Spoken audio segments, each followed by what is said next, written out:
Here are 10 effective exercises that can help with weight loss. A brisk walk is a low-impact exercise that can be done anywhere. Running at a moderate to high intensity can burn a lot of calories. Riding a bike is a great cardio workout that's easy on the joints. Swimming is a full-body workout that burns calories and builds muscle. Jumping rope is an excellent way to boost your heart rate and burn calories.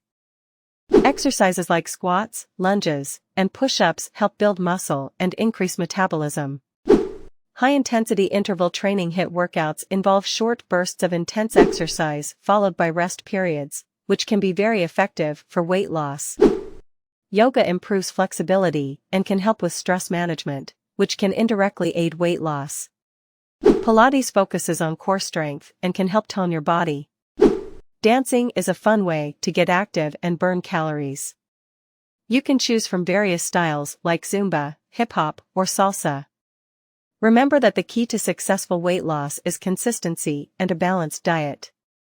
It's also a good idea to consult with a fitness professional or your healthcare provider before starting a new exercise routine, especially if you have any underlying health conditions. Thanks for watching my video.